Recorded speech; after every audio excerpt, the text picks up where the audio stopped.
This story starts in a shady operating theater, where two shady surgeons are running experiments on two living people who seem utterly injured. The surgeons inject both test subjects with a strange green liquid. Soon enough, the male test subject begins to suffer, with blood pouring out from every orifice. Eventually, whatever the surgeons injected into the poor guy proves too much to handle, and both test subjects supposedly die right there. One surgeon finally decides to give up on their research, realizing that after sacrificing so many people, all that awaited them was one failure after another. He knows from the start that this research had no real future. Before leaving, he makes it abundantly clear that he won't be part of it anymore. Dr. Shin seems to be the only person who doesn't believe their efforts have been futile. As far as he's concerned, the people they used for the tests were always supposed to die in a day or two. So it doesn't matter if they ended up dying a day early, as they contributed to the greater good of humanity. Shin then instructs his junior to leave the operating theater, as he plans to take care of the bodies himself. The junior doesn't say another word and leaves quietly. Shin, meanwhile, is still fixated on the belief that this research will eventually succeed. He's certain the only thing holding it back is the lack of proper test subjects. He knows without a doubt that the right subject for this experiment is still out there. Now let's cut to the main hero of this story. His name is Kang Yi-won, and his friend is Jinmin Hyung. These two work at a funeral home, taking care of dead bodies. After goofing around and eating, they decide to head to the hospital to claim the bodies. Once they arrive in the hospital, Yi-won shows his business card to the attendant at the counter and introduces himself as Kang Yi-won from Hanwol Funeral Services. He had received a call about patients who passed away early that morning. His friend, Hyung, also joins him after stepping away for a quick bathroom break. Soon enough, they find themselves in the operating theater. The bodies they are there to claim just happen to be the same ones the surgeons were using for their experiments. Hyung confirms that the victims appear to be a father and daughter. The report states they died in a car accident. But one thing doesn't make sense to Yi-hwan. While the father's body is in bad shape, the girl's body is almost spotless. Aside from a wound on her arm, there are no signs of any surgeries performed. His friend reminds him they're not forensic experts, so they should stop worrying about things they shouldn't and focus on claiming the bodies. Yi-won decides to take a look inside the girl's mouth. As he's doing so, he suddenly cuts his finger on her broken tooth. Anyhow, the next step is to move the bodies. As they start moving the father's body first, Yi-hwan suddenly notices that the wound on the girl's hand has disappeared. Of course, this shocks him like nothing else. He points out the healed wound to his friend, but before they can discuss it further, Yi-hwan is struck by a sharp, stinging pain that causes him to collapse. His friend grows worried and rushes over to support him. Meanwhile, Yi-hwan's condition only worsens. He's suddenly hit with immense and unbearable pain that makes him scream at the top of his lungs. It seems some infection has entered his bloodstream through the cut from the girl's broken tooth. His heart feels like it's going to explode, and his entire body is so hot that it feels like he's being burned alive. He can sense he's dying if this pain keeps up. Eventually, he loses consciousness, leaving his worried friend crying like a child. Meanwhile, the girl begins to twitch and move. A while later, Yi-hwan opens his eyes. He has no idea what's going on. He notices the so-called dead girl banging her head against the door. Naturally, Yi-hwan is terrified to see the dead girl on her feet. As if that's not horrifying enough, he notices his friend's mangled, bloody body on the ground. Yi-hwan recoils in fear, panic seizing his heart and mind. For some reason, his hands are covered in blood as well. He then notices the girl looking at him, and they lock eyes for a moment. But she just twirls around and continues her creepy head banging. After staring at his friend's dead body, Yi-hwan looks back at his blood-stained hands. The sweet aroma of the blood filling the room is oddly enticing. The overwhelming stench of blood fills his nostrils, spreading across his tongue. The scene before him feels twisted and surreal. Suddenly, Yi-hwan notices his supposed dead friend groaning. Seeing this, he makes a desperate effort to wake him up, but there's no response. His friend seems to be deep in unconsciousness. Yi-hwan decides to take him with him, believing he might survive if he gets him the treatment he needs. It looks like the entire hospital is in shambles. Everywhere is stained with blood, and there's no one in sight. We then see only an old man crying in the corner while a girl lies dead nearby. The old man's face is glistening with sweat from the tension consuming his mind. He's sure that no one is coming to save them, which means the world outside this hospital is beyond saving now. He curses whoever might have caused this madness. Suddenly, he notices the secretary flinching, so he starts running out of the room, certain that if he stays, he'll die an unwanted death. Grabbing a golf club, he steels himself and ventures out of the room to leave the hospital for good. We cut back to the operating room. Yi-hwan has finished putting his friend on a stretcher and is ready to take him to get treated. But Yi-hwan feels weak and sluggish. His stomach hurts, as if his insides are twisting. The pain feels similar to the sensation of starvation. But this doesn't make sense. He had literally eaten lunch before coming to the hospital, so it hasn't been that long since he had his last meal. However, we all know that the starvation he's feeling isn't for food, it's probably for blood.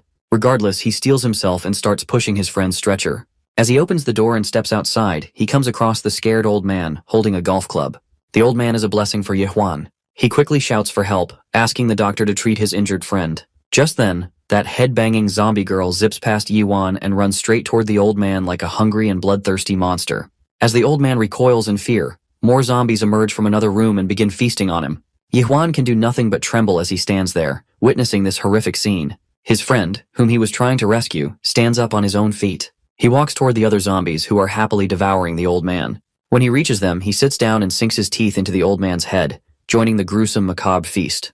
Yiwan doesn't waste a second and hides behind the wall. He reflects on how his once goofy friend has now become this brainless zombie. For a moment, Yiwan thinks he must be dreaming, because whatever is happening could not be real. He closes his eyes and concentrates, trying to wake up from this nightmare. But no luck, because it's certainly not a dream. He then notices that it's the 29th of April, even though it's supposed to be the 24th. If he's understanding this correctly, he lost consciousness for 5 whole days. He quickly reaches for his phone and confirms that it's indeed the 29th of April.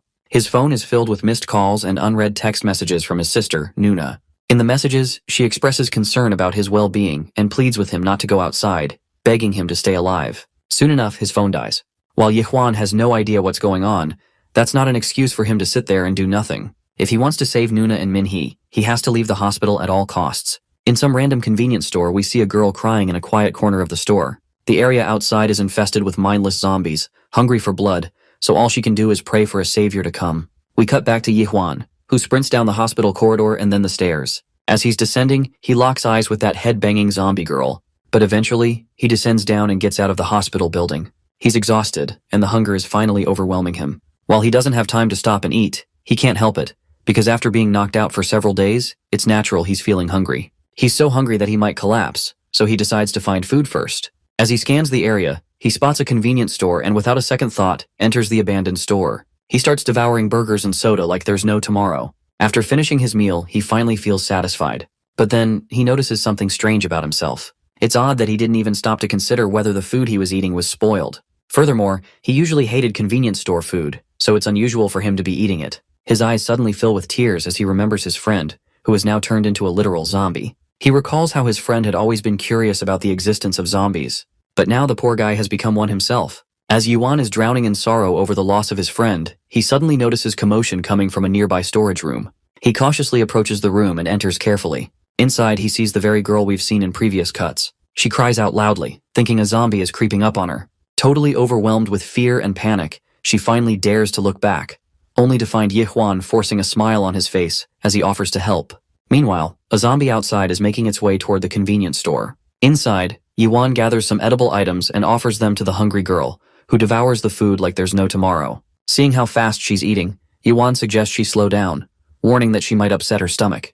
The girl, finally feeling satisfied after eating and drinking some water, thanks him and says she feels much better. Out of sheer curiosity, she asks him how he managed to get inside, which catches him off guard. He explains that he was so hungry he thought he needed to eat something, so he rushed into the convenience store. Of course, his explanation doesn't seem very convincing, especially considering how the place outside is overrun with mindless zombies. Suddenly, Yihuan asks if he can find anything to charge his phone. She reminds him about some power banks in the store. Yihuan decides to go get them and be on his way, but the girl begs him not to open the door because there are zombies outside. But Yihuan reassures her that there were no zombies when he came in. But just as if summoned by fate, a zombie appears outside as soon as our boy opens the door. And once the zombie spots the human girl, it goes absolutely nuts with urges, charging toward her at full speed. However, since Yuan is standing between them, he shoves the monster away. He unintentionally shoves it so hard that the zombie flies through the air like a lightweight trash bag and skids across the floor. What Yuan thought was a simple push turned out to be a deadly counterattack. The girl behind him is stunned by such power, while Yihuan is equally bewildered, having no idea where all this strength came from. The zombie that took the brunt of the attack is down for the count, and as the scene pans out, we realize just how powerful and messed up that push was. The zombie literally went through a glass window and was thrown about 15 feet away. Yihuan claims he definitely pushed the zombie with all his strength, but he didn't expect to knock it out like that. That's when he notices another curious detail. Throughout all his time running around, there hasn't been a single zombie that tried to attack him. The girl then questions him about the secret behind his immense strength. Interestingly, she calls him a jushi, a term in Korean used to address middle-aged men, which Yihuan definitely doesn't like. He doesn't want to be considered a creepy middle-aged man. Anyway, he remembers that he was supposed to grab a power bank, so he heads to the general goods section. Later, after charging his phone, he calls his sister, Nuna. But there's no response from her, which fills him with immense terror. He doesn't want to entertain the possibility that he might be too late to save her now. The image of Minhee and Nuna flashes before his eyes, and he feels tears well up.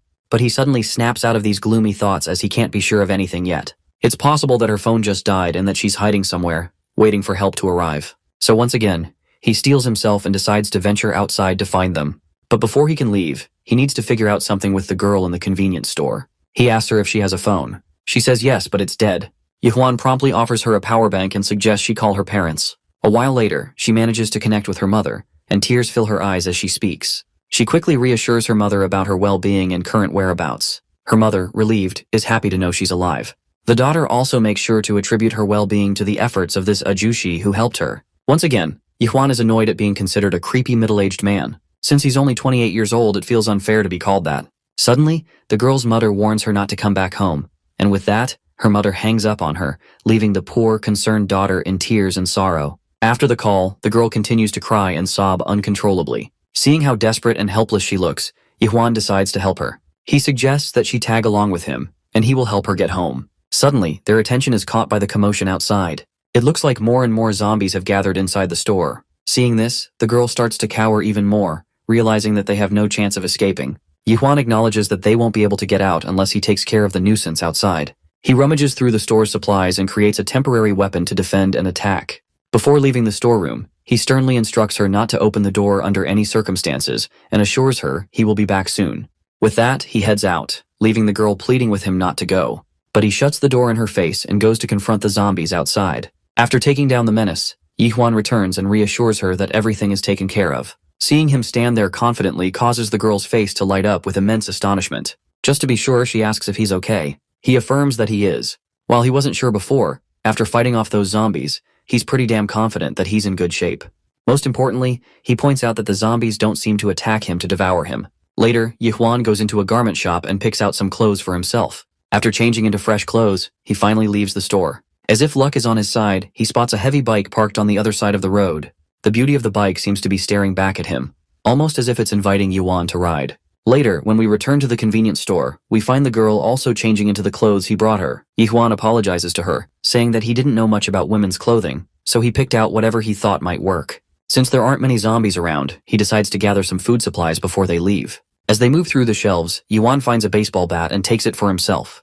The girl expresses her concern over how he's putting his life at risk just to keep her safe. They are literal strangers, and she doesn't understand why he's helping her. She also assumes that, being an ajushi, he must have a family he wants to protect. First of all, Yuhwan can't help but make a creepy face when she calls him ajushi again. Second, he reassures her that she shouldn't feel guilty. It's natural for someone to be in desperate need of help, and he's sure that someday he might need help too. Above all, since the zombies don't bite him, there's no real threat to his life.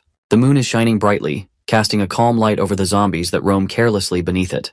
But their tranquility is soon disrupted by the loud vroom of a 700cc engine. The one behind the handlebars is, of course, Yuhwan, riding the new beauty. Even though he's making quite a bit of noise, the zombies don't immediately react, likely because his presence is overshadowing the girl sitting behind him. Since there are no obstacles in their path, he hopes to reach Nuna as soon as possible and rescue her from this mess. We cut to a gas station, where inside a tuck shop, a man is hiding from the zombies. The bottle he's holding is his last source of water, and he knows that doom is soon to follow. He curses his rotten luck for getting stuck in this tuck shop, which has already been completely looted. Suddenly, the sound of a motorcycle catches his attention. This leads him to believe that there are survivors in the area. What's worse is that the sound is getting closer and closer. Eventually, the sound halts right outside the tuck shop at the gas station. Seeing how the rider of the bike casually stops in the middle of the monster-infested area, the man inside the tuck shop starts to lose his mind. It may not be a great idea, but he decides to take a life-risking chance and call out to them. But his worries are unfounded because Yuhwan is already taking down the mindless zombies one by one. With just a single hit, each monster is down for the count. As Yuhwan takes down the zombies, the man in the tuck shop can hardly believe his eyes. Suddenly, a zombie sneaks up behind Yuhwan, so the tuck shop man shouts a warning to him. All Yuhwan does is take 2 steps back, and the zombie zips past him, as if Yuhwan isn't even there. The sight leaves the man in the tuck shop in utter disbelief. Meanwhile, as the zombie is about to reach the girl behind the bike, my guy swings his bat with such force that the zombie flies through the air like a trash bag. With the area cleared, Yuhwan tells the girl to rest assured. As for the man stuck in the tuck shop, he still can't do anything but stare in complete astonishment at Yuhwan. If his eyes aren't fooling him, what he saw clearly proves that zombies weren't even trying to bite Yuhwan at all. Yuhwan proceeds to walk toward the fuel dispenser to fill up the motorcycle since the road ahead will be long. But the duo is startled when the middle-aged man finally emerges from the tuck shop, excitement bubbling inside him. He's absolutely certain that the person in front of him is the exclusive scoop, a term that goes completely over Yiwan's head. Drinking water as if he's never had something better in his life, the man remarks that he's glad he was able to quench his thirst. Curious, Yiwan asks him how long he's been hiding for. Turns out it's only been 3 days. Though the guy wasn't expecting the convenience store to be completely run down and empty without having any resources. He's a little hopeful though, now that he's met his saviors in the apocalypse. In an effort to help better their relationship, he introduces himself as Kim Gi-do, a 32-year-old journalist who no longer cares about his job because their world has gone to shit. The girl is Park Jina, a 20-year-old freshman at her university. Finally, there's our boy Yi-hwan, who appears to be 28. He's rather reluctant in explaining that he's a mortician, or well used to be. Gi-do remarks that he doesn't look like one at all, while for some reason, Jina is staring at him, a detail he calls into question. It's actually because the chick is surprised this guy didn't turn out to be an old-ass boomer uncle. Gi-do learns how the two of them got together. Really, it was just a string of events that brought them together via the convenience store. Well, Yi-hwan admits that it's a little weird they never even exchanged names until this point. Anyway, Gi-do understands that both of them experienced some real horror being trapped here, which is something he's willing to expand on later. For now, he's actually pretty curious about something that's been bothering him. Gi-do straight up asks about Yi-hwan's strange ability, making him immune or invisible to zombies. Outside, the hordes of the undead are gargling and searching for fresh blood. Focusing back to their conversation, Yi-hwan tells his story of how he was knocked unconscious for 5 days inside the morgue, and only came to learn about the damning apocalypse after he got up. The most he recalls is getting sick before blacking out. The journalist is carefully penning down these details, confirming Yi-hwan's story that he made his escape from the hospital and found Jina shortly afterwards. Gi-do also confirms that Jina was looking for her family in the middle of these events. Now it seems like neither one of them actually knows about the events that took place, something Gi-do considers a blessing. Mortified, Jina asks why. He ends up explaining that the entirety of the planet was reduced to a zombie land within that timeline, so they can only imagine the worst. To expand on the details, the first 2 days were the definition of literal carnage. Normal people quickly turned into flesh-eating zombies, and most of them died without even getting the chance to know what was going on in the world.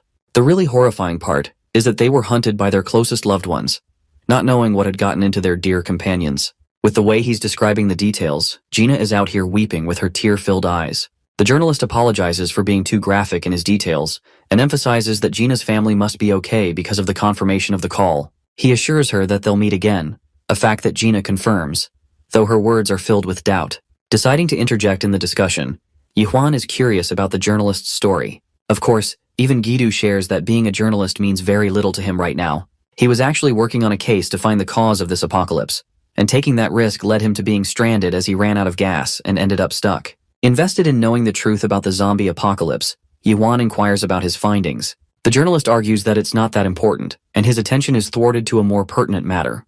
The minute he turns to his left, he's terrified to see a group of zombies lashing out against the window. The scene terrifies the entire group, especially since they can't even exit the gas station before becoming a stake to this mad horde of zombies. Yi-hwan believes they should step up the gas pedal and really get the fuck out before finding out. Since they can't use the bike in this instance, he asks about the location of Gi-do's car. It's parked on the roadside just a few minutes away. Of course, their only shot of getting to the car is if they get past these creepy fuckers into first place. Arming himself with a club, Yi-hwan decides to play the hero for them, declaring he'll clear a path while they'll block the door for him. It seems like a reckless idea to the journalist, especially since this guy is going to be risking his own life just to get out there. Yi-hwan promises that he'll be okay, especially since he's got no zombies to worry about biting him. Turning to face Jina with a reassuring, gentle smile, he promises to take her home just like he said so. Letting out a breath, our boy pulls up in a 1 versus 50 royale. Before he leaves, Jina musters up the confidence to tell him that he should just refer to her by her name since their age gap isn't too far. Hearing that, our boy smiles, uttering her name as he goes on to face the threat. The funniest part is Gi-do out here acting like a third wheel in the midst of a troubled couple. Anyway, the creepy uglies outside weren't expecting it, but one human really did just make a superhero's entry to face them all. With a determined glare, Yi-hwan declares that he won't let a single one of them get inside. The horde of zombies scream as one human beats the crap out of them with his strength. He turns to one walking just past him, and I don't know if Yi-hwan had a personal grudge against this guy or something, but this dude really just slammed the shit out of him in the wall. He notes an interesting observation here. It's not just the fact that the zombies fail to attack him, but in fact, it's almost as if they don't recognize his presence at all. While he's figuring out the process of why this is the case, Yi-hwan does not care for now. All he cares about is standing firm on his objective to stop them from coming inside. Watching the scene from the window, Gi-do finds himself on red alert. He can't believe his eyes. He makes the same observation as Yi-hwan.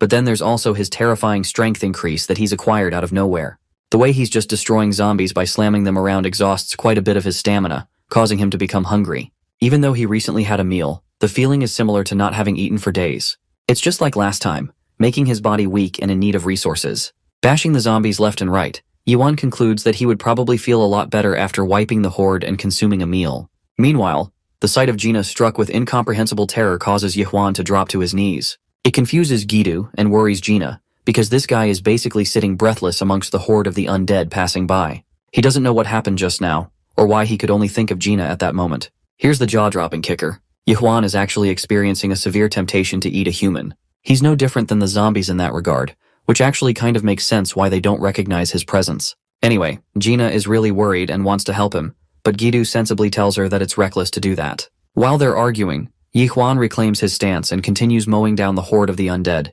hitting as many of them as he possibly can. He finishes his outlash by crushing a zombie's face into the ground. Unfortunately, by the end of his fiery attacks, he's left with a panting and terrified state. This is bad, and he knows it. Even Gidu can sense it from afar. The puzzled, troubled, and conflicted protagonist tries to assure himself in his sea of doubts, believing that he's different from the zombies. He's a human, isn't he? Or that's what he wants to believe. His eyes beaming with a red spirit, Yuan declares that he will never stoop so low as to become a monster like them. Well, it's a good thing that his temptations went away after consuming some water. Yuan drank a ton of it, but it's only logical for how many zombies he took down on his own. Gina is worried that he might be hurt, but really, he didn't take any physical damage from the fight. Of course, the journalist believes that fighting so many of them and actually killing them isn't an easy thing. Still bothered by the extreme hunger he experienced, Yuan's temptation is replaced by a gut-wrenching pain in his stomach. Deciding to focus on moving the needle forward, Yuan recommends using Gidu's car as their safest escape route. Of course, they can easily find a gas can around here somewhere and refuel the vehicle properly. Yuan suggests moving together because going alone is dangerous, bombarding them with a new level of panic. This one dude out of nowhere comes screaming for help. Luckily, he didn't get reduced to shreds from the zombie horde earlier. Yuan notices that this guy seems legit, evident by his cry for help.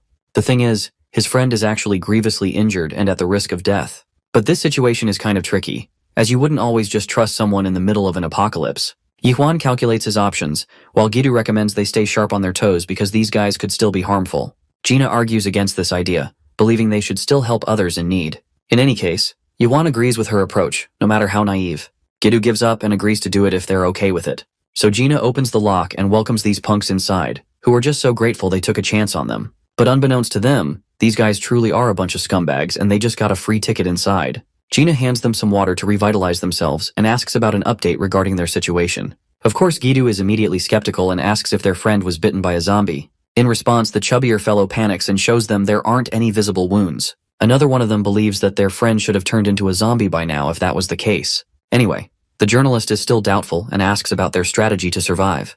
Turns out these guys have nothing to go off of and were basically trying to find help for their friend. Gidu is standoffish in his stance, but his attitude causes Gina to snap.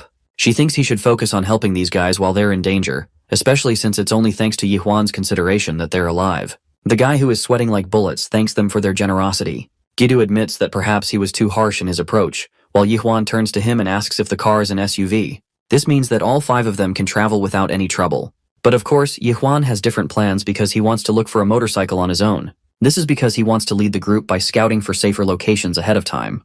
It's a wise strategy since they can't stay in one place forever. The journalist agrees with the idea, and they decide to get the car as soon as possible. Gina promises to handle the injured fellow while they're busy retrieving the car. Gidu tells her that they'll be back soon, so she's got nothing to worry about. Of course, that's how they both leave. But unbeknownst to them, these bastards were plotting a scheme all along. The scene cuts to Yuan and Gidu arriving at the location of the car. They refuel the vehicle, but he's curious why the journalist is extremely opposed when it comes to the 3 new guys. Well, he explains that his gut is telling them not to trust these strangers, and it's only because of the sheer horror he experienced in the past few days that has made him cautious of others. Since he has such a cynical view of people, Yuan is intrigued and asks why the journalist trusted them right off the bat. Well, it's because he was already going insane from the dehydration and had to find a way to survive. Yuan is also curious why he referred to him as a scoop when they met each other, which basically means the journalist got lucky in finding a dude who is literally immune to the zombie apocalypse. In response, our boy's stomach cracks open the skies with a loud grumble. This man is probably going to eat like Goku after this shit ends. He gets flustered, but it's only logical for him to get so exhausted after battling against zombies. Gidu believes they should aim for finding food after the car. But something happens. A strange feeling creeps up on our protagonist, as he merely turns around, frozen in place. He has heard something, and it's not zombies this time. Yi Huan is confident that he could hear Gina's voice. And now let's go back to the gas station, where a girl is screaming to be let go of. Gina has been seized by these bastards, who blackmail her by saying that she'll only attract the zombies with her whining. This causes her to freeze, even more when the barrel of a gun is placed against her head. The scumbag who was pretending to be sick reveals his true nature, overjoyed to have them right where he wanted. They fell for his shitty little gimmick, and he doesn't want to keep up with any disguises anymore. He and his group are planning to shoot down Yi Huan and Gidu the moment they return. As for her, she will serve as their perfect hostage for the situation. Gina gets annoyed and bites his damn finger, making the clown squeal like a little bitch. He smacks her face and continues to mercilessly beat her down with his gun. Though she's knocked unconscious, he's still seething from the stinging pain. Even his friend thinks it's funny that this dude ended up getting bitten by a human instead of a zombie. Anyway, he's done playing around and wants the chubbier friend to stay and guard outside. This perverted freak just wants to have his way with her while she's vulnerable to them. He plans on taking her with them after killing both her friends. This disgusting prick is unbuttoning her pants when Yi Huan comes around, enraged as he bashes this dude's head and knocks him flying. Like a ghost, he appeared out of nowhere, and seeing Gina's pitiful condition, rage is the only thing he can think about. Gidu also arrives, worried sick for her condition, and tries to help her out. He was right not to trust these freaks from the beginning. Yi Huan requests the journalist to take her into the car. Meanwhile, this man is in the mood to leave a bunch of bodies behind, so he's going to be staying here for a bit. The journalist brings her to the car, glad that he wasn't attacked by zombies in the process. He turns to her. Gina clearly looks hurt. It was no different from what he suspected the first time he saw those guys. Gidu thinks it's a good way to teach a lesson to both Gina and Yi Huan, warning them not to trust anyone right off the bat. But now she's safe, because even Gidu knows that they've got one hell of a protector. Speaking of our boy, let's zone in on the fight. This guy is passing these clowns a mean-ass glare. They just hurt his girl. No way he's gonna let this slide. In response, both dudes come out with weapons of their own. One holding a baton and the other a crowbar, talking shit to our boy for overestimating his capabilities. Yi Huan doesn't say a word, and shockingly drops his metal bat, perplexing both of them. At first they think he chickened out from the fight, but the chubby fellow has caught on, and tells Gi-hun not to get ahead of himself because clearly something is wrong with this guy. Nerves pop out on his face, his expression of anger turning to sinister craziness. His thoughts are muddled, but the worst part? He's hungry. He's hungry to devour real human flesh, and his sanity as the cusp of destruction. Well, real shit goes down when he starts coming down on Gi-hun's corpse after killing him, enjoying every bite as he munches on his flesh. Then he turns to the rest, walking right up to the bastard who hurt Gina and took advantage of their trust. The guy is out here terrified to see Yi Huan the way he's acting right now. We get a seriously frightening shot of our boy just staring him down like he's about to have some KFC out here. The dude flails his little gun in response, but in the end, Yi Huan destroys him and consumes his flesh. After that, he quickly wiped off the blood. Gidu heard the gunshot sound and jumped out of the car in fear. But to his astonishment, only one man came out of the gas station alive, and it was Yi Huan. Worried, he asks if our boy is doing okay, but in response, he asks about Gina's condition, who seems to be doing fairly well asleep.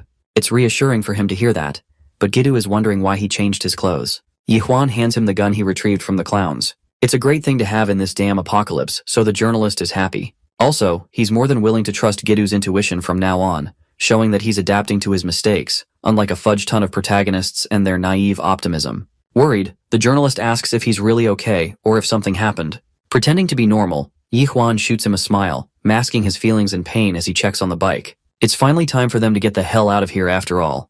Gidu doesn't know what the hell happened inside, but he chooses not to think too hard. It's time for the group to leave, so they head off. During their ride, Gina reawakens only to find herself surprised that she's in a car with the journalist. She doesn't know what happened, but Gidu promises that they dealt with the manipulative assholes who tried to take advantage of them. Also, Yi Huan is determined not to leave her side and plans to be extra protective of her. Hearing that, Gina cries, holding her face in tears. It causes Gidu to worry that she might have gotten hurt somewhere. She ponders why those people, the same people they tried to help, took advantage of them. They had noble intentions, and yet, instead of looking to survive together, those guys instilled a permanent despairing feeling in her heart, causing her trust issues with anyone she is now going to meet. It's not a good feeling, and Gidu understands, but he gives her the words she needs to hear. On the bright side, he wants her to fully trust Yi Huan, even if she doesn't trust anyone else, as he's more than willing to protect her, no matter what happens. Let me pause for a moment and break down the significance of the scene where Yi Huan gave the journalist the gun. It's actually because he doesn't trust himself and wants Gidu to handle him in case he spirals out of control. Okay, going back into the story, Yi Huan and his group clear the area inside a building. With every last one downed, our boy wants to take his friends to the room he saw, but his eyes darted to a picture frame of a loving family. He almost forgot these zombies were once real people, and apologizes for having killed the father. Anyway, he secured 2 rooms for his group. There's not much for them to worry about anymore, but he's confused why the journalist wanted them to stay the night, especially since they've got a travel vehicle now and all. It's because Gidu wanted them to rest from all the exhaustion, as traveling in the daytime would be safer. To top it off, it's imperative for Gina to get all the rest she needs. Worried, Yuan asks if she'll be alright. It's not looking bright because she's endured a severe mental scar from this experience, halting her ability to trust anyone anymore. It's a hopeless feeling, and it's really sad how some traumatic experiences can corrupt a person's view of the world for the rest of their lives. But the journalist argues that it's necessary for Yuan to play his role well here. Since she doesn't trust anyone anymore, she will only rely on someone like Yuan, the man who saved her and protected her time and time again. Yuan doesn't really want to step into those shoes and expresses that it's literally their first day together. But the journalist argues that they've been through a lot of shit for one day, which is also true. Anyway, the second reason he wanted to locate a place to rest is because of Yuan himself. As he's a reporter, he's been meaning to ask him a bunch of things. The first question is why the zombies don't see his presence. Of course, our boy doesn't know the answer to that question,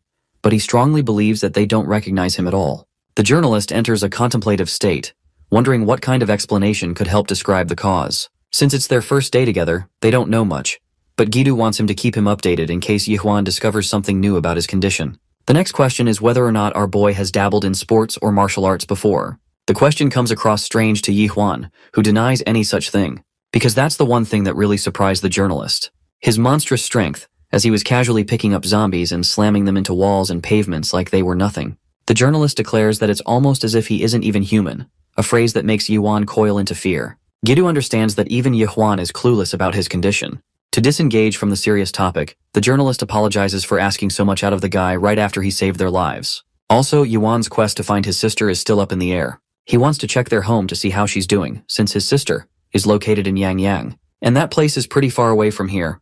There's no telling if they'll be able to make the transport. Still, despite the odds and the difficulties presented in front of him, Yuan wants to do everything in his power to help save his sister. The journalist strongly opposes the idea because the place is far away, and there's no need for him to be so reckless. Yuan doesn't understand why either, though he senses that it's just the right thing to do, no matter how hard. Hearing those words, Gina appears to be awake, her eyes filled with tears, moved by Yuan's honesty. Gidu thinks the guy is a bit too nice, and it only makes sense why Gina trusts him unconditionally. Journaling his thoughts on paper, Gidu wants to conclude the conversation with one question. He wants to know if Yuan has sensed any specific patterns about the zombies, just about any kind of information that could help them in the long run. Scratching his head in confusion, Yuan replies that he doesn't know anything meaningful. He believes their senses are still intact, but that theory is also inconsistent, because it doesn't add up why zombies can tell the difference between humans and one of their own. Surprising them with her sudden entry, Gina drops a bombshell.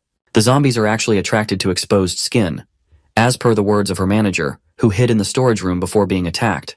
Gidu is worried that she's up early, but Gina sits down after failing to fall asleep for a while. Also, she apologizes to our boy for making him needlessly worried, reassuring him that she's better now. Anyway, Gidu is curious by her words and asks for more. Gina explains that the zombies are drawn to exposed skin, which is also why she asked for longer pants back at the store. The troubled reporter is even more confused than before, realizing that they've got much to work with here. In any case, it's best for them to look for gloves to cover more of their skin. Gina actually ends up finding a functioning radio nearby. The transmission from radio mentions the 6th day of the virus outbreak, remarking how life continues to be threatened by the apocalypse. Gina can't believe that the radio is actually functioning at this time. The broadcast is live, reporting the 5 days of the apocalypse. Yuan and Gidu are shocked to find the channel still functioning, which means the station must be safe. But Yuan believes that they might be trapped inside the station. Instead, this may seem more like a distress signal instead of an actual broadcast.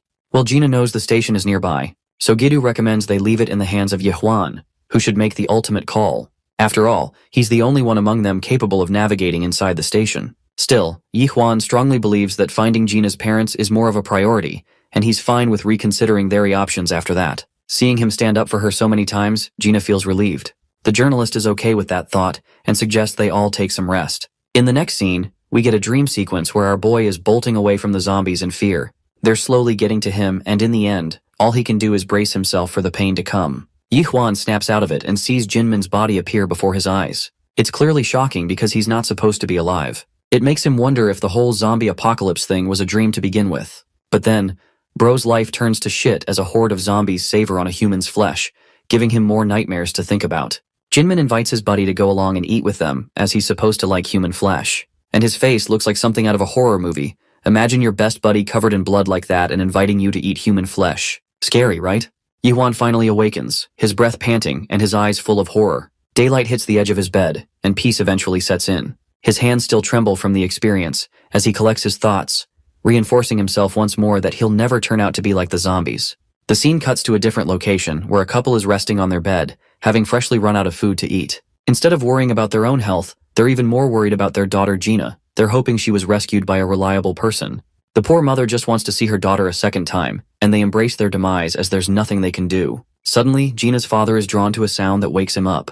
He heard a motorcycle hinting at a survivor. To his surprise, the bike stopped. Around, the zombies are mangling about. So this decision seems reckless to Gina's parents, because they don't know about Yuan's special powers. He's safely come to the exact location Gina described, but there's no signs of human life so far. He entertains the idea of neutralizing the horde before expanding their search. So our boy uses his trusty metal bat to knock the ever-living crap out of one of them.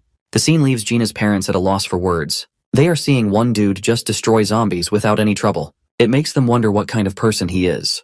With the path cleared, Yuan looks around and realizes why Gidu's car can't make it this deep into the city without clearance. So now he wants to scout his surroundings to investigate more. Yuan ends up walking in the direction of their house, hopping over the wall. They're afraid of going out and trusting a complete stranger until suddenly, Yuan addresses them and asks for confirmation of Gina's parents. Both of them come rushing to welcome him after hearing their daughter's name.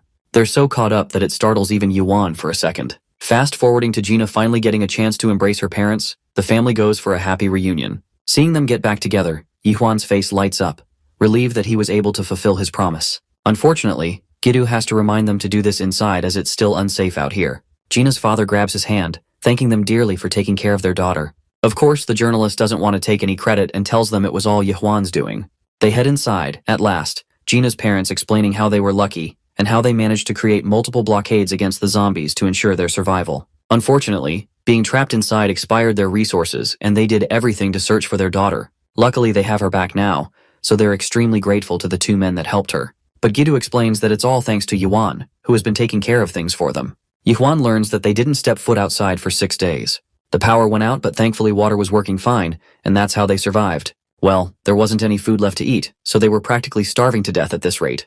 Yuan realizes he has to do something about their situation and remembers riding past a supermarket down the road. The shutters were down, which means the supermarket probably has a boatload of resources inside, making it a good way for them to stack up on resources. He has to ensure their survival, so he's going to go outside. But Gina's father is against the idea, as he would be risking his life for them. Even then, Yuan believes they can't survive without the basic human resource. Plus, they haven't eaten anything for 2 days, and he can't just glance over them. Agreeing with the idea, Gidu pitches in, stating that they should prioritize survival, as anything could happen with the way things are going. Gina's father musters up the resolve to help our boy. But of course, Yuan wouldn't want to risk something like that, so he turns him down and tells him to focus on Gina's condition first. Hearing that, Gina's father is reduced to a mess. There's nothing more endearing like a man worried for his family. Well, Yuan takes off. Gidu intends to come along with him to manage the food. Following Gina's theory, he's got himself covered completely and wants to help Yuan by being useful instead of acting as a burden. That's a good thing for the protagonist who's got a dependable ally to work with. They say their goodbyes to the family and ride away. Of course, Gina's family is worried, but she's hella confident in our boy's survivability and believes Yuan will always return. At the supermarket, the two of them crack open the locks and lift the shutter, exposing an untouched stash of valuables for them to steal. It's a miracle to find a supermarket like this in such an apocalypse. With so much to use, Yuan and Gidu are confident the family can easily survive for a few years with this much stuff. They get busy collecting what they need and the scene transitions to the MBS headquarters. Here, a worried man talks to someone on the phone.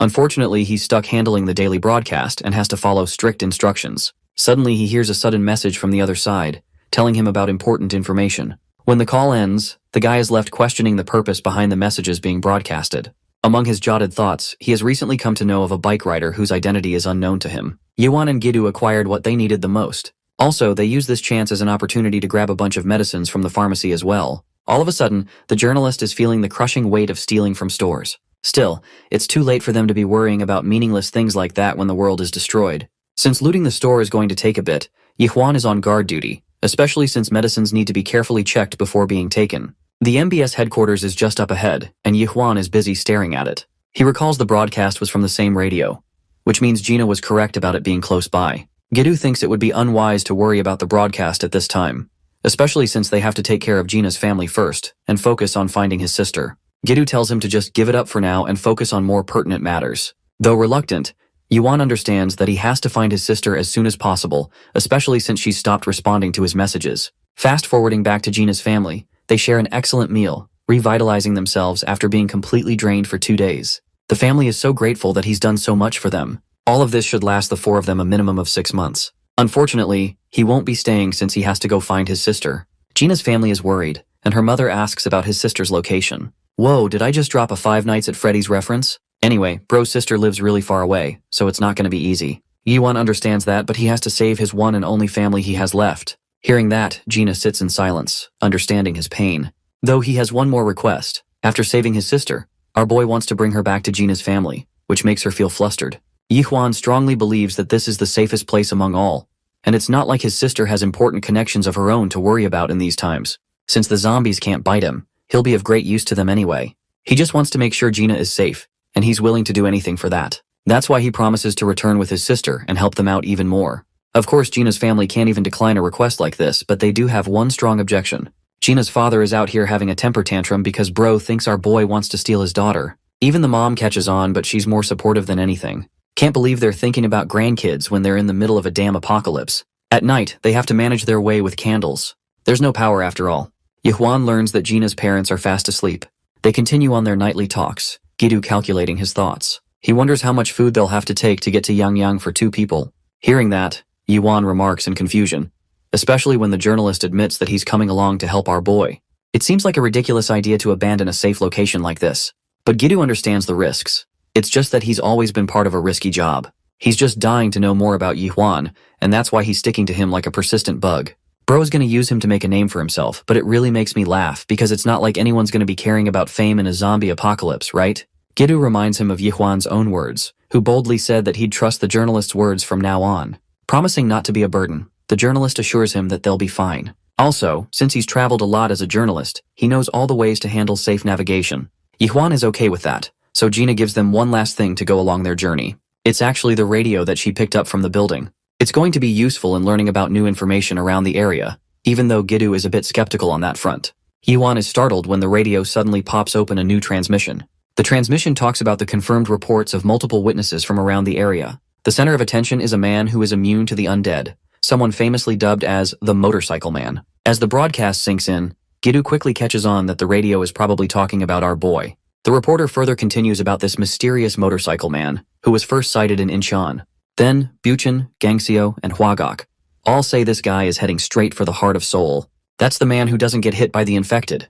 Maybe he is the solution to all their problems. Clinging to hope in the middle of all this mayhem, he initiates the MBS midday radio. Meanwhile, Yuan, sitting next to Blondie on the couch, looks shaken like he wasn't expecting to hear that. RJ continues, saying that a man who gets no darn effect on him if attacked by the infected. That news isn't something he bought at first, and who would broadcast this bullcrap? He says he has gotten some complaints, telling him not to give people false hope. But even though he is stuck in this broadcast studio, he keeps it going just to send even the tiniest spark of hope to the survivors listening. The lot stuck in the endless rut of despair and loneliness.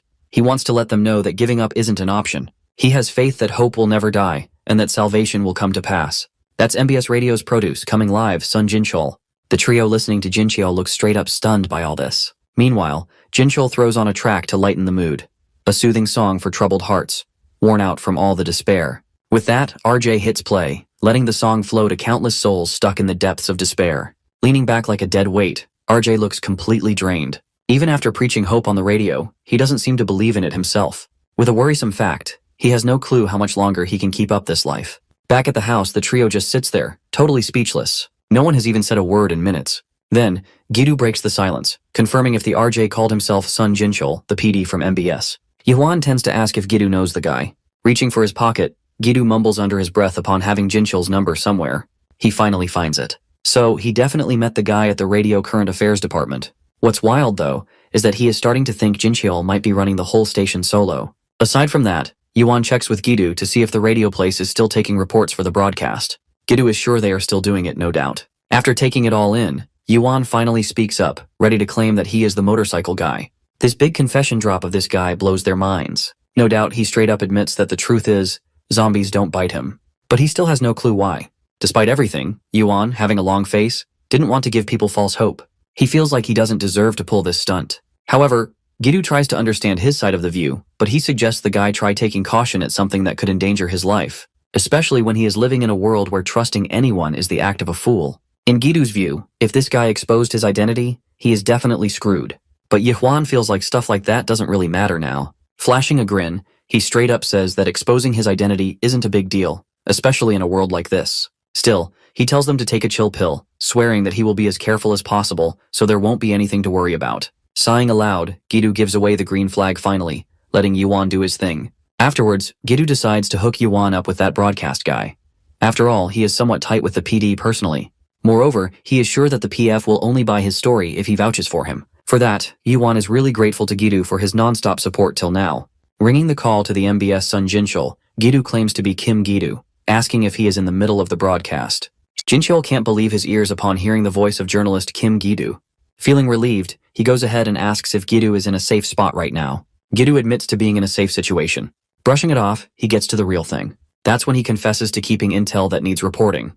Without wasting time, Gidu drops a big hint, saying the motorcycle guy from the broadcast might just be his colleague. Spilling that out, Gidu and Yihwan look at each other for a moment, but Jinchul practically jumps out of his seat. The dude can't handle this bombshell, asking if he's really speaking the truth. Right then he flinches as this grave news breaks out. He trembles like a shaky leaf, struggling to make sense of it all. Snapping out of it, Jincheon hurries over to the radio system. He apologizes to the audience, claiming to have gotten a major tip-off urgently, so he decides to cut the transmission with this last song. Back to the call, Jinchul can only hope Gidu's words of wisdom hold true. With reports about the motorcycle guy coming in now and then, there's a lot of uncertainty, some true, some just rumors. When asked, Gidu didn't even hesitate. He was ready to stake his name on it, just like any true journalist would.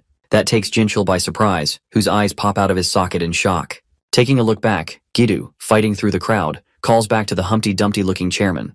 At the part of his unfair appointment, Gidu demands an explanation from the chairman. In his journaling days, Gidu, shivering in the cold, awaited the explanation. But he never got the chance. Now Jincheol is ready to buy Gidu's truth, confirming if his colleague is still with him. That said, Gidu signals Yihwan, and he then joins the call, claiming to be the motorcycle guy. This mere voice stuns Jincheol for a moment. Keeping it cool, he has got his list of questions ready, ones he needs answers to. Meanwhile, the lot from every corner of the world hears RJ Jincheol, stating that the motorcycle guy actually holds great importance. For his listeners, he knows that everyone has fallen into the pit of despair. And for them, just knowing someone out there can't be bitten by the infected, that alone is their last shred of hope.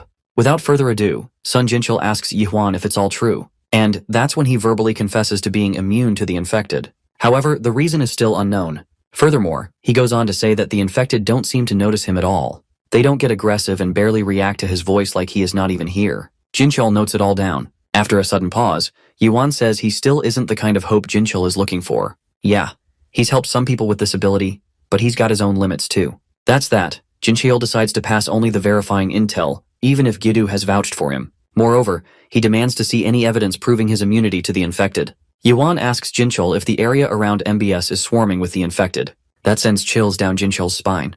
Yuan confirms that he's coming there himself. The same night, Jincheol is having a hard time buying Yuan gutsy claims. Jincheol demands to know if he will be daring to come solo for real. With eyes filled with determination, he declares that that's the only condition for making Jincheol believe his story. Then, he is down to taking the risk for it. That's enough to freak Jincheol out. But his RJ protocol wouldn't let him bend the rules of passing the intel without verification.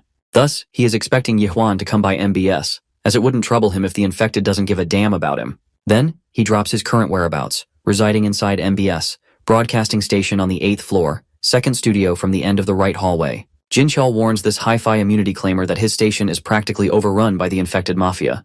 However, Yihwan, unfazed, still sets their meeting time for tomorrow, as this guy doesn't care whatsoever. After this, Jincheol redirects to journalist Gidu, saying that he never imagined hearing his voice in times like these. Thus, he wishes that Gidu take good care of himself. To ease the PD's troubled mind, Gidu assured him that they would find him soon. And just like that, the call ends. The infected's radar doesn't sense Yihwan at all. Not to mention, he is completely immune to their mess, and they won't bite him no matter what. All this information is seemingly hard to process for this guy, but Jincheol's mind wanders, questioning what if it's all true.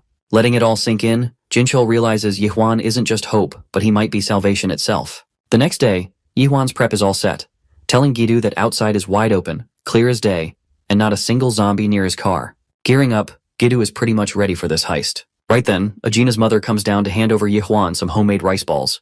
She believes that it's going to be a rough and tough ride, so it's good to have something. The dude practically jumps in excitement to notice a pile of rice balls packed in the box for him. After thanking her a big time, he promises to eat it all. Just like that, this woman warns Yihwan to be extra careful and bring back his sister in one piece, because they will definitely be waiting for them. Just as Yihwan steps out, Gina rushes out to get his attention. At a loss for words, she couldn't meet his eyes. He assures Blondie that there's nothing to worry about as zombies wouldn't dare mess with him. However, her emotions go wild, and before she knows it, she is wrapping Yihwan in a tight hug. That catches him off guard. But this cutie couldn't help but thank Yihwan for everything. But she wants this guy to return at all costs. Turning as red as a tomato, Yihwan tells her not to worry, as he fully intends to return safely. Out of nowhere, Gidu feels the ick, dismissing this union. The dude rants that dating is all fine, but marriage can't be far too rushed. Feeling utterly disgusted at this old fool, they make horrible faces at him, showing their annoyance. Afterward, Yihwan heads out, while the people behind hope for their safe return. Hours later, Yihwan and Gidu get to the crazy zone infested with zombies. With Gidu packed and secure in the car, the immunized Yihwan, bat in hand, scored good hits at those brainless dum-dums. One savage hit catches the attention of other zombies, who couldn't help turning to look. Having a close inspection, Yihwan speculates that if they don't take down this swarm, this whole area will be a pain in the head. Not only that, he believes it will become much more dangerous to find shelter in this chaos.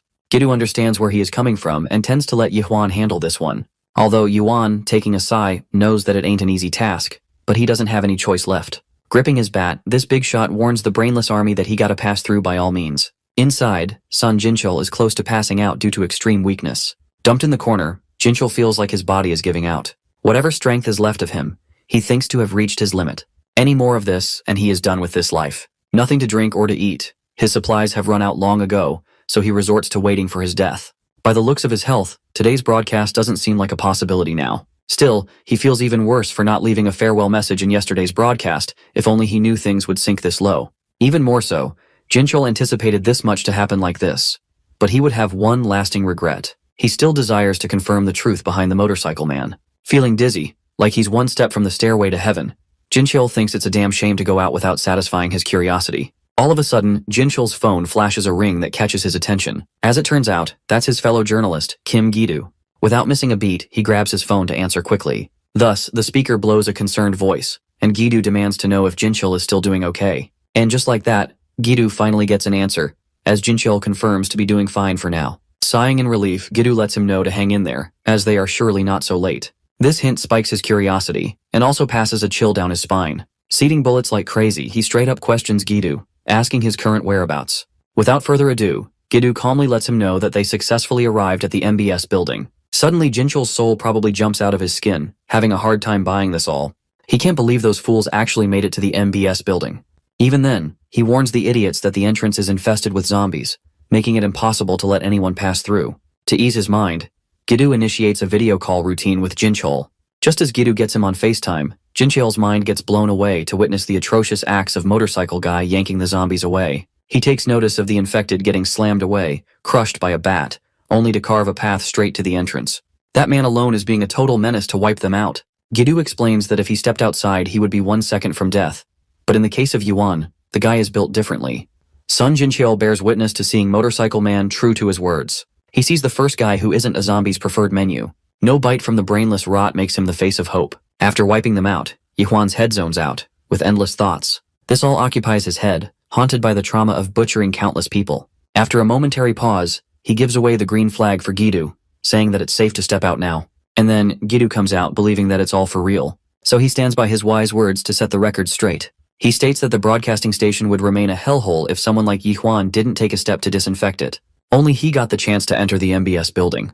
Just then, Yuan spots a police shield lying around useless. Time to grab something useful. He hands the police shield over to Gidu, saying it will definitely come in handy. No doubt Gidu feels the same way. Moving ahead, Yuan is sure of butting into many more brainless duds inside. Thus, he gives a piece of advice Gidu's way that his best chance of surviving this is by sticking closer to him. With that, he wouldn't have a problem living another day. Gidu remembers the inside of the MS building is nothing short of a labyrinth for the newbies. But thanks to Gidu's familiarity with this place, he gets to be the guide who knows the radio station's layout. Thus he wishes to be their navigator in this assignment. And just like that, these two brave fools make their way inside. Walking inside, mostly it's all vacant, luckily, wherever these two patrol. Yuan, with the baseball bat as his weapon of choice, checks out another room, but it's steered clear of any survivors or zombies. That surprises Gidu, but he feels something's off. Climbing up, Gidu has this unsettling feeling bubbling in his chest, which is forcing him to keep a lookout.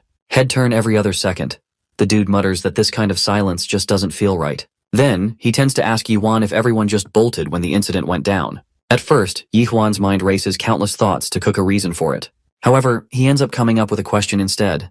Without wasting time, he asks Gidu why Jinchul is so determined to keep the broadcast going.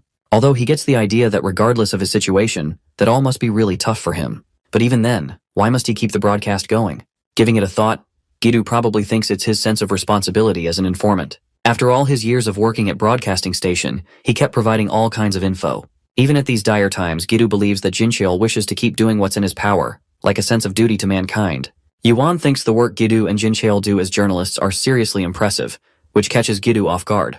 As a couple of journalists, they didn't seem to lose their sense of duty, and kept collecting intel to make sense of this situation. And in many ways, probably trying to resolve this situation.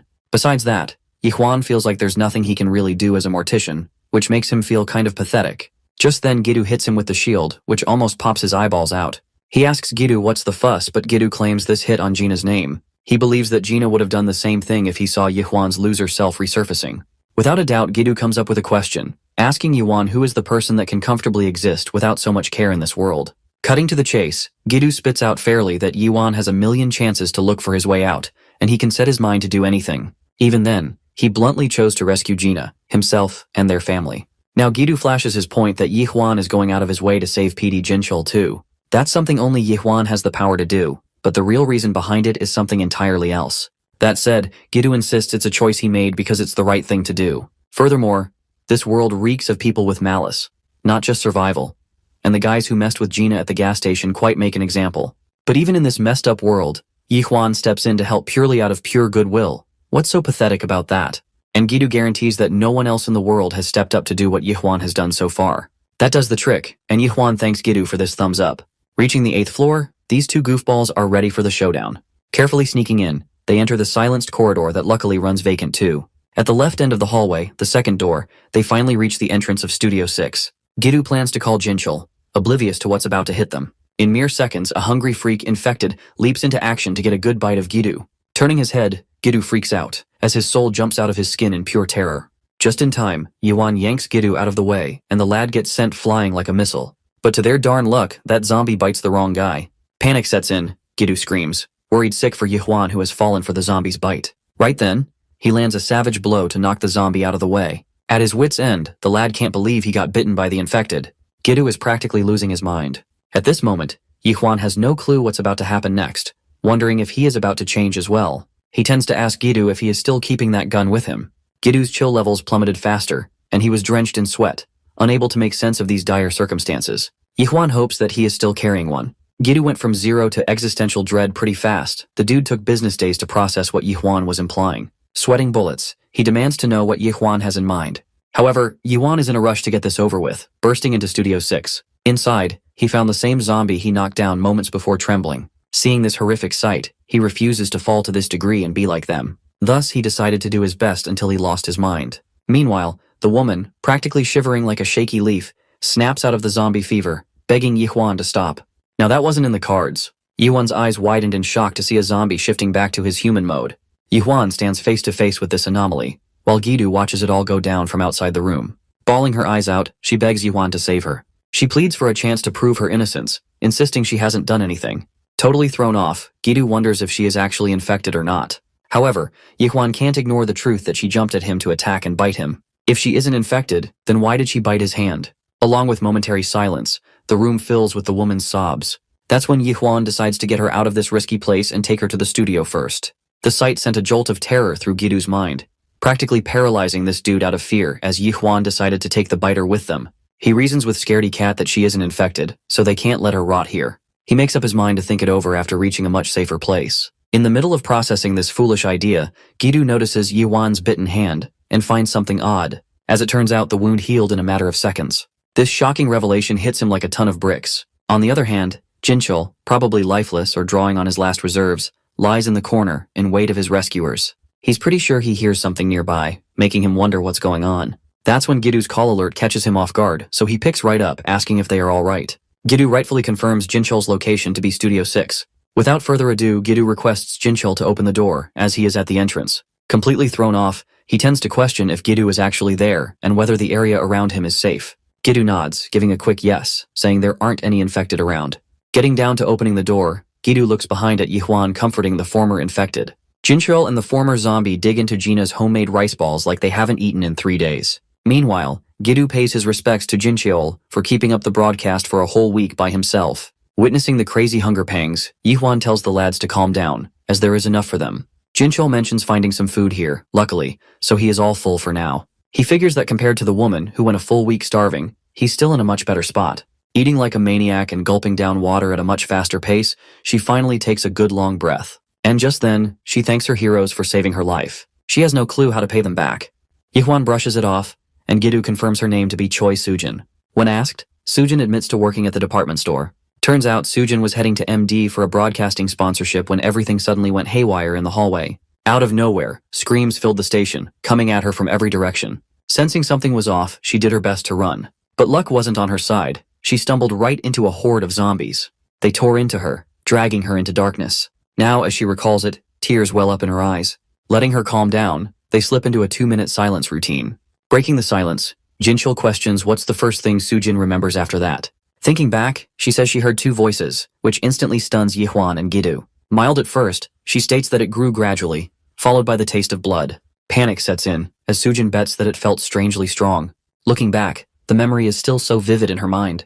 It lingers on her lips as if it just happened. Seeing how these hungry folks hadn't even had a moment to breathe, Yihwan decided to continue this conversation in a better setting. For now, they let the woman get some well-needed rest. Afterward, Jinchul is completely fascinated to learn that this woman is actually a former zombie. Gidu confirms that she jumped in to attack him but ends up biting Yihwan instead, only to suddenly turn human again. Not to mention, Yihwan's arm, which took the bite hard, didn't turn infected. And of course, the wound healed itself like it was never even there. Jinchul buys it totally, not in need of Gidu's evidence report. After seeing Yihwan's unnatural immunity to zombies, nothing else can surprise him. Rather, this whole situation got him thinking about a new hypothesis, since the real cause of the crisis still hasn't come out yet. Even the government couldn't keep up, and martial law turned out to be completely useless. Jinchul thinks of the possibility that it's an airborne virus, turning people into zombies. Gidu tends to ask why they haven't been affected. To counter this question, Jinchul paints quite a picture that they are primary immune bodies, with resistance to airborne infection. This whole theory kind of blows their minds. Even if their immunity only worked against airborne infection, the easy transmission through blood or saliva, like a bite, could still turn them into zombies. In the case of Yihwan, Jinchul formalized the theory of full-body immunity, making Yihwan the safest dude in the world. Thus, when Sujin tasted Yihwan's blood during the bite, it somehow turned her back into a human. This whole explanation now points straight at Yihwan. Jinchul declares that Yihwan might not just be completely immune but a walking, talking vaccine. Yihwan stands still, trying to understand what he just heard. The idea of being a vaccine seems impossible, yet everything that has happened makes him rethink it. His mind keeps going back to the events leading up to this moment, searching for an explanation. Afterward, Son Jinchul, who has been observing the situation carefully, explains that it is only a theory. However, based on what they have seen, it makes the most sense. Gidu steps in, suggesting they slow down and think things through. The situation is complicated, and rushing to conclusions will not help. Going over everything properly is the only way to understand what is happening. Afterward, they recall the moment when Sujin, already turned into a zombie, bit Yihwan. By all known rules of the infection, he should have changed as well. Yet he stands there, completely unaffected. Yihwan's blood might be the cure to stop the infection. The idea seems impossible, but given the situation, it can't be ignored. When Sujin, already turned into an infected, bit him, his blood somehow entered her mouth. Instead of making things worse, it cured her almost instantly. Normally, a virus shouldn't be neutralized that quickly, but the results speak for themselves. If this theory holds, it would also explain why the infected never attacked him. It's not just immunity. His blood itself acts as a vaccine. Even the smallest amount is enough to reverse the infection. This means Yihwan isn't just resistant to the virus. He might be the only person capable of stopping it. His blood could hold the cure the world desperately needs. If the infected can really be cured, then his parents weren't completely gone. That means they were still human, and there was a chance to save them. This thought is shocking, and Yihwan starts to rethink everything he has done. Since waking up and even while traveling here, he has defeated so many infected without stopping to think. Moreover, the thought hits him that he wasn't just trying to survive, but he had been ending lives that might have been saved. Gidu reminds him that he keeps many others safe, and there is no other way. Surviving means making tough choices, no matter how difficult they are. Since everything begins, they meet all kinds of people. Some are worse than the infected, Not every monster is a zombie. Some are humans who lose their kindness, proving that the real danger is not just the virus, but people themselves. No one can judge Yuan for his actions because he never harms anyone. If anything, he protects them. Rather than just discussing, they decide to confirm the truth. A suggestion comes up to test what Yuan has become, and the best way to do this is by making his presence known. They plan to feature him on the radio broadcast that night. This will reveal whether he truly holds the key to a cure or if something else lies beneath his existence. Yuan feels unsure about the idea of being on a live radio broadcast. The thought of speaking to so many people makes him hesitate. Later, he connects with Gina on a video call and explains his situation, how they want him to talk on radio. He fears he isn't as special as they believe and worries about raising false hope. However, Gina assures him, in this world, no one is more remarkable than him. Afterward, she suggests to him that Yuan's sister might be listening to the broadcast, encouraging him to do his best. He appreciates the support and thanks them. Realizing he needs to save his battery, he promises to talk later, but before hanging up, he asks Gina to send his regards to her parents. After the call, Sujin teases him, asking if that was his girlfriend, to which he quickly denies it, but the other person isn't convinced, pointing out that she sounded like she thinks he's really special. Afterward, Gidu joins in, making him even more embarrassed, and teases Yuan, saying even Gina's parents already believe they're a couple, so there's no point in denying it. Sun Jinchul asks if Yuan got some rest, mentioning that everything is set up and it's time to prepare, but Yuan hesitates, worried about messing up during the live broadcast. Sir reassures him, laughing, saying mistakes don't really matter in times like these. Afterwards, the radio host, Sun Jinchul, begins the broadcast, acknowledging the many messages of support and concern from listeners. Despite the scarcity of data and electricity, people still take the time to reach out, and he expresses gratitude for their kindness. To give back, he announces a special guest, the first ever on the show. He introduces the person everyone has been most curious about, the one who has given people hope in these dark times. The mysterious figure known as the Motorcycle Man, Kang Yuan, is finally on air. Afterwards, the radio host asks Kang Yuan to introduce himself to the listeners. Yuan is nervous but determined. He hesitates before speaking. He states his name and age, revealing that he works as a funeral mortician. Moreover, the host then mentions that many reports about Yuan have been received, and while some details need verification, one question stands out as the most important. He asks if it is true that the infected do not attack him. After a brief pause, Yuan confirms that the reports are indeed true, and explains that the infected neither bite nor attack him. They barely acknowledge his presence. Afterward, the host admits that it sounds unbelievable and that he struggled to accept it at first. However, after witnessing it himself multiple times, he can no longer deny the truth. The host then mentions reports suggesting Yuan has been traveling east and asks if he has a specific destination. Yuan confirms that he does. He is heading to Yangyang in Gangwon province, where his family is located, hoping to reunite with them despite the dangers along the way. Afterwards, the host acknowledges that Yangyang is quite far and wonders if any listeners are there. Suddenly, a report comes in from a listener in Socho, a nearby area. The unexpected message catches everyone's attention. The host reveals that the listener also evacuated from Yangyang to Sokcho. According to them, the military has already passed through Yangyang, leaving nothing behind. Yuan processes the news, realizing that his journey might have been for nothing, and that his family's fate remains uncertain. Yuan is trying to process the possibility that Yangyang might be completely gone. Gidu, just as alarmed, questions whether the military actually destroyed the entire area. Afterwards, the host steps in to provide clarification, explaining that according to available reports, the military did take action in Yangyang. However, the phrase "nothing left" is unclear. It could mean there are no survivors, or it might only refer to the infected being eliminated. The uncertainty leaves Yuan anxious, unsure if his family is still alive or if he has been chasing a lost cause. Afterwards, the host emphasizes the need to verify the claims before making any assumptions. Any additional details about the situation in Yangyang would help clarify what really happened. The producer confirms that the military acted when the crisis first broke out, immediately declaring martial law. However, after that initial response, their movements have been limited. In fact, reports suggest they are quickly withdrawing from metropolitan areas, leading to traffic restrictions and even more disorder. Yet, Yangyang's case might be different, suggesting something unusual happened there compared to the rest of the country. The host suggests that the military might have evacuated the survivors in Yangyang, placing them in a safer situation. Moreover, he encourages Yuan to hold on to hope. Afterwards, Yuan reflects on his sister's love for the radio. Since childhood, they always listened together, finding comfort in its presence. She believed it made their quiet home feel more alive and less lonely. If she is safe, there's no doubt she is listening to this broadcast right now, just as she always did before everything changed.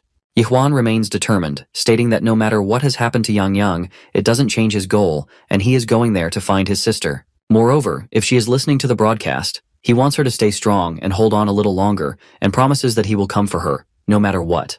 The host acknowledges Yuan's resolve and thanks him for his efforts. The host shares that many listeners have sent supportive messages, thanking Yuan for giving them courage. Afterwards, Gidu teases him and says he was nervous at first but adjusted quickly, joking that he might have chosen the wrong career. Yuan quickly denies it, to which Gidu advises him to get used to broadcasting because, once things settle, the media will want to interview him. He might even become a global star.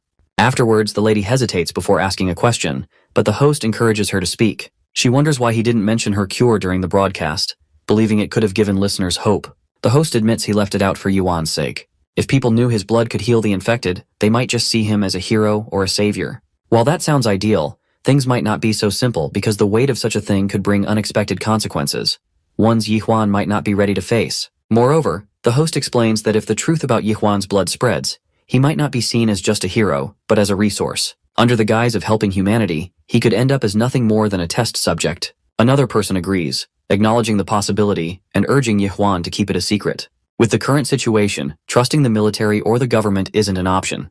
The priority should be rescuing his sister. Yuan understands and decides to check the broadcasting station more thoroughly. Before he leaves, Gidu hands him a cleaned weapon. Afterwards, Yuan hesitates, wondering if he really needs to take the weapon for a quick look, but Gidu insists, saying he should take it just in case. He understands Yuan's feelings but warns him not to lower his guard. The more he does, the more vulnerable he becomes.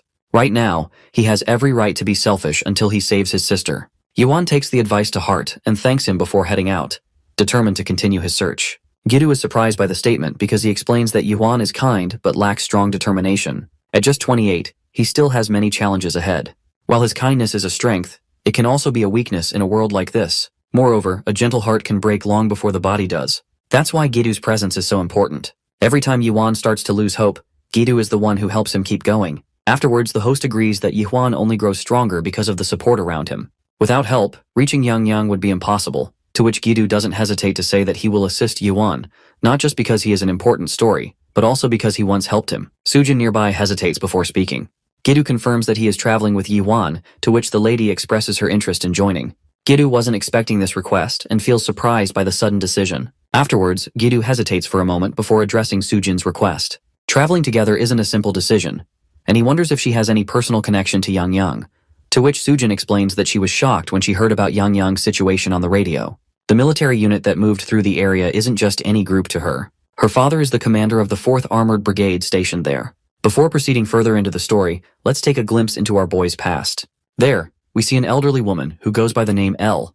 Right now, she feels guilty about accepting help and money Yuan's sister is willing to offer. But Yuan's sister gently reassures her that it's no burden, just a little kindness. She hopes this woman wholeheartedly has a nice meal with her grandkids, and skipping meals isn't an option. Elle thanks her endlessly for this. A few moments later, given her struggles to pay for lunch, Yuan asks his sister why she gave the money away. She just brushes it off, saying she's got enough cash to buy an old lady lunch. She also mentions Elle climbs this hill every week or so to pick up trash and papers, even though it's kind of pointless, but she does it anyway. That's what she calls a sense of true, unseen goodwill, the mere reasons that hold humanity together. This leads her to dream that one day Yuan will carry the same goodwill forward, so she asks if he will. Ending the trip to memory lane, alone, on a bench, lost in thoughts of the past, he stares at his last messages to big sister Li Che, with unwinding sadness. Later on, Gidu tends to ask if Miss Sujin's father is the deputy commander of the 4th Armored Brigade. Sujin reveals that he is Colonel Choi Yunchul, previously stationed in Cheorwan, but reassigned to Yangyang last year.